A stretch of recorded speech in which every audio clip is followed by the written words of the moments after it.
fighting development. People living in Queens Harbor and near it are saying, not in our backyards. Their fight to keep development out of their neighborhood took a big blow, but they say the fight is far from over.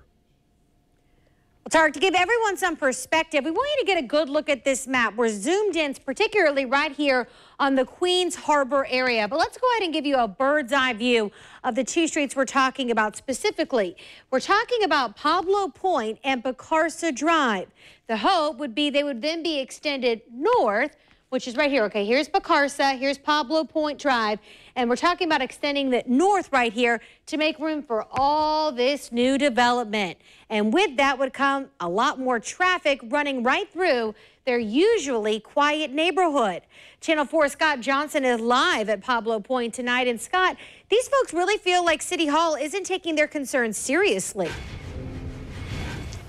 Yeah, that's how they feel, and this is that land you're talking about. This is all it's been for decades. Look at it, just wooded lands. That's what neighbors have come to get used to. The concrete ends right here. This is where the road, Pablo Point Drive, ends. Very quiet neighborhood. Kids play in the street. Neighbors say you develop here, it ruins their way of life.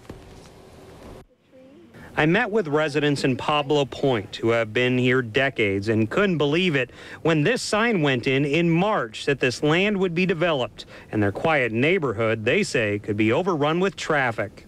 I'm sick about it.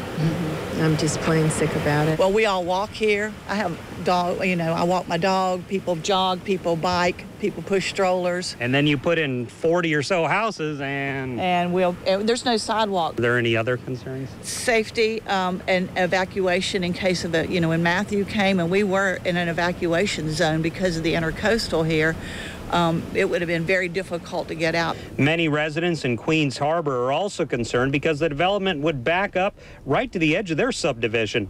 Numerous residents from both neighborhoods showed up at yesterday's planning board meeting where the board voted unanimously against them, saying the developer has a right to build on their own property. But residents say the fight is far from over. This is only one battle. They still have a fighting chance with the full city council.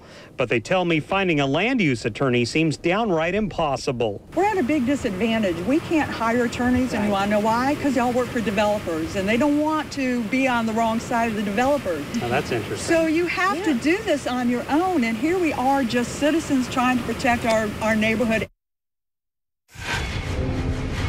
And so the developers did have an attorney there who says these would be very nice houses that would go in, would be a very good complement to the area. Now, the residents are not done. They still have the Land Use and Zoning Board. They will go there to City Hall on June 6th. Eventually, the full City Council will have the final say on whether or not this development goes in. We're live in San Pablo. Scott Johnson, Channel 4, the local station.